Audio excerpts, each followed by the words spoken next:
अपने आत्मा जब परमात्मा आए थे वो तो भगवान थे ही, वो तो स्वयं परमेश्वर थे कबीर जी। अब वो परमेश्वर ना आकर के इस दास को भेज दिया अपना रिप्रेजेंटेटिव बना के। ना जाने इस दास में मालिक ने क्या देखा।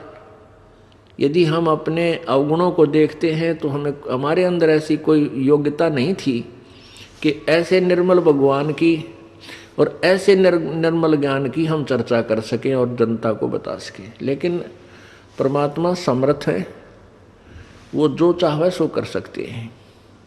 वो मिट्टी से सोना बना सकते हैं और एक अयोग्य व्यक्ति को वो योग्य भी बना सकते हैं अपना काम लेने के लिए। तो उस परमात्मा ने अपने इस दास को भेजा। तो ये क्या बताना चाहते हैं कि आपका भाव अपने सतगुरु के प्रति भगवान तुल्य हो तब आप सफल होंगे। अपने आत्माओं, अब तो ये दास बैठा है, यदि यहाँ परमात्मा इसी मानव शरीर तो है ही उनका, क्योंकि बनारस में 120 वर्ष रहे और अब भी वो आ जाते। जो हम चित्र देखते हैं प्रभु का, ऐसा चित्र नहीं है। वो तो ना जाने कितने स्वरूप हैं उस मालिक के, वो किसी भी रूप में आकर के अपना ज्ञान बताता है, अपनी प्यारी आत्माओं को अपने चरणों में लगा के भक्ति करवा के सतलोक ले जाता है।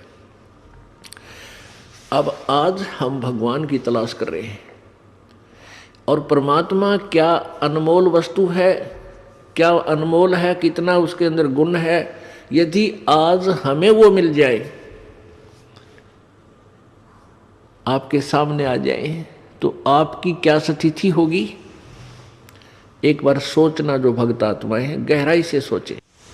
अब जैसे भूखे को भोजन सामने मिल जाए और निर्धन को सामने धन की थैली नजर आवे तो कैसी तड़फ होगी उसकी।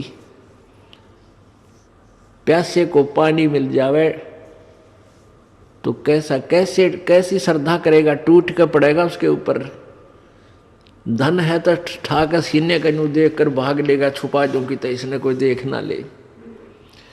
और सामने भोजन है तो ऐसी सब टूट के पड़ जाएगा, फटाफट खाएगा, अपनी जान बचाएगा।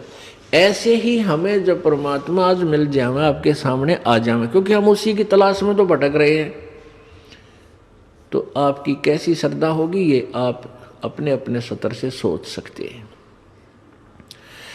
अब वो भगवान यहाँ आ जाए, अरदास के स्थान पर बैठकर सत्संग करने लग जाए, क्योंकि ज्ञान तो देना ही पड़ेगा उन्होंने, तो आपकी कैसी भावना होगी।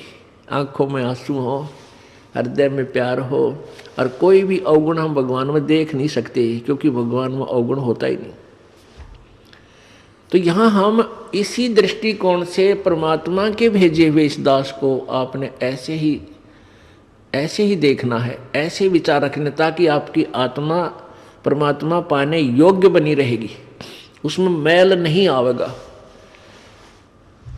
अब जैसे हमने परमात्मा पाना है तो गुरु जी को भगवान स्वीकार करना होगा। परमात्मा को एज ए गॉड ट्रीट करना पड़ेगा, तब ही हम निर्मल होंगे, हमारे अंदर आधीनी श्रद्धा बनी रहेगी। अब एक गणित के अंदर एक प्रश्न आता है ऋण का, लोन का। उसमें क्या होता है कि मूल धन ज्ञात करना होता है, और वो मूलधन लाखों और करोड़ों की संख्या का होता है। उस लाखों करोड़ों की संख्या के मूलधन, मूल राशि को ज्ञात करने के लिए, प्राप्त करने के लिए हमने सपोज करना पड़ता है, मानना पड़ता है। मान लीजिए मूलधन 100 रुपये। उस 100 रुपये मूलधन को मानकर हम उस ओरिजिनल, वास्तविक, उस करोड़ों और लाखों वाले मूलधन को प्राप्त कर सकते, अन्यथा हम उसका कोई और हल कर ही नहीं सकते, उसको प्राप्ति कर ही नहीं सकते। इसी प्रकार वो परमात्मा तो अथाह है, बहुमूल्य है, उसकी कोई कीमत को नहीं। वो तो मालिक है, समर्थ है। उस समर्थ भगवान को पाने के लिए हमने गुरुजी को मानना पड़ेगा। ये भगवान मान लो, गुरुजी भगवान परमात्मा। तो इस दास को यानी अपने गुरुजी को परमात्मा मानने से एक छोटी सी राशि है, 100 रुपये लाखों और करोड़ों की तुलना में, फिर भी उसके बिना वो लाखों और करोड़ों वाला मूलधन आपको प्राप्त नहीं हो सकता, कभी नहीं हो सकता। आप जी ने अपने गुरुजी को भगवान मान लेना चाहिए। और भगवान मानने के बाद फिर हमारी कैसी प्रक्रिया उनके सामने होगी? सामने भगवान खड़े हो तो आप क्या झूठ बोल दोगे?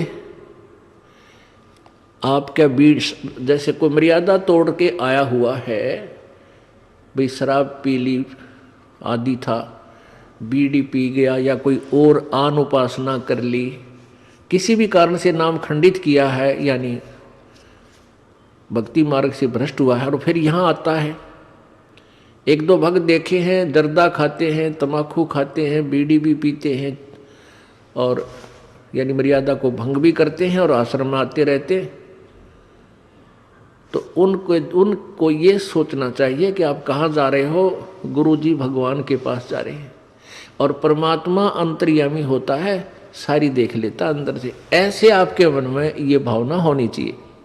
तो फिर आप जब गुरुजी को भगवान मान कर जाओगे तो आपके हृदय में ये भी होगा कि परमात्मा अंतर्यामी है और तेरे अंदर के दोष से परिचित है, इसलिए अपने दोष को उजागर कर दूं, बता दूं, उसका समाधान हो जाएगा, उसको दोबारा उपदेश दे दिया जाएगा। नहीं तो आता रहेगा, जाता रहेगा, व्यर्थ में अपना पैर घिसाई करता है, या कोई लाभ उस व्यक्ति को नहीं होगा। ये एक खेल का मैदान है, ये परमात्मा वाला अखाड़ा है, ये खेल का मैदान है। जैसे बच्चा खिलाड़ी खेल में सेलेक्ट होता है और सिलेक्ट होने के बाद उसको मर्यादा बताई जाती है कि तुम ये फाउल हो जाएगा यदि तुमने ऐसा किया तो, और वो खिलाड़ी फाउल हो जाता है, कोई नियम तोड़ देता है, उसको फाउल कर देते, बाहर निकाल देते।